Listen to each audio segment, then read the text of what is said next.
মহিলারা নামাজে সালাম ফিরাবার পর একটি দোয়া 7 বার পড়লে আল্লাহ পাক সংসারের সমস্ত অভাব অনটন দূর করে দিবে এবং স্বামীর কাছে আর বারবার চাওয়া লাগবে না। আল্লাহ পাক এত বেশি রিজিক দান করবে যে আপনার স্বামী আপনার সমস্ত জরুরত পূরণ করতে সে সক্ষম হয়ে যাবে ইনশাআল্লাহ। স্বামীকে আমাদের স্ত্রীরা অনেক সময় বিরক্ত করে যে এইটা এনে দাও না, ওইটা এনে দাও না। স্বামীর সামর্থ্য নাই, তাও স্বামীর কাছে বারবার চিল্লাচিল্লি করে। তা আমি বলি যে এত সময় নষ্ট না করে মহিলারা যদি 5 ওয়াক্ত নামাজের সালাম ফিরানোর পরে 7 বার যদি এই দোয়াটা পড়তে পারে, ইনশাআল্লাহ গোটা পরিবারের সমস্ত অভাব অনটন দূর করে দিয়ে আল্লাহ পাক রিজিকের মধ্যে ভরপুর করে দিবে ইনশাআল্লাহ। আমাদের মহিলারা একটুখানি নামাজ প্রিয়, কোরআন তেলাওয়াত করতে ভালোবাসে, এরা নামাজ পড়তে ভালোবাসে, এরা রোজা রাখতে ভালোবাসে। এই জন্য মহিলাদেরকে আমলটি দিচ্ছি, অবশ্যই আমাদের মা বোনেরাই আমলটা করবেন। কারণ আমাদের মা বোনেরাই যদি ভালো হয় তাহলে সংসারটা সুখের হয়, আর যদি বউটা খারাপ হয় তাহলে গোটা সংসারের মধ্যে অশান্তি লেগে থাকে। এই জন্য প্রথম নাম্বার হচ্ছে অবশ্যই পবিত্রতা অর্জন থাকতে হবে। পবিত্রতা অর্জন করা ছাড়া আমলটা আপনারা করতে পারবেন না। পবিত্রতা অর্জন করে তারপরে যখন আপনি নামাজ পড়বেন, নামাজ পড়ার পরে ওই সময় আপনাকে পবিত্র থাকতে হবে। যখন আপনি এই দোয়াটা পড়বেন, সেই দোয়াটা হচ্ছে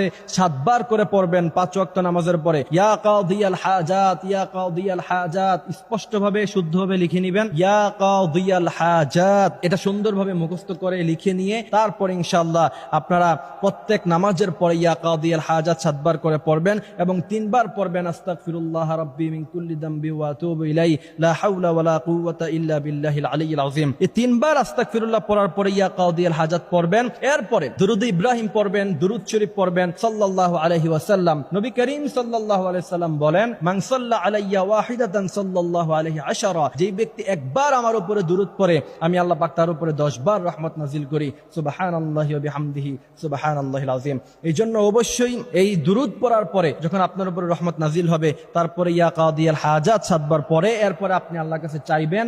আর দোয়ার মধ্যে পড়বেন রব্বানা যালামনা আনফুসানা ওয়া ইল্লাম তাগফির লানা ওয়া তারহামনা লানাকুনান্না মিনাল খাসিরিন রব্বানা আতিনা ফিদ দুনিয়া হাসানা ওয়া ফিল আখিরাতি হাসানা ওয়া কিনা আযাবান নার। এই দোয়াগুলি পড়ে ইনশাআল্লাহ এরপরে যখন আপনি আল্লাহর কাছে চাইবেন, আল্লাহ বলছেন ইন্না রাব্বাকা ইয়াবসুতুর রিজকা লিমান ইয়াশা ওয়া ইয়াকদির। অসংখ্য রিজিক আছে আমার কাছে, তোমার কত চাই আমি আল্লাহ তোমাকে সব দিয়ে ভরপুর করে দিব।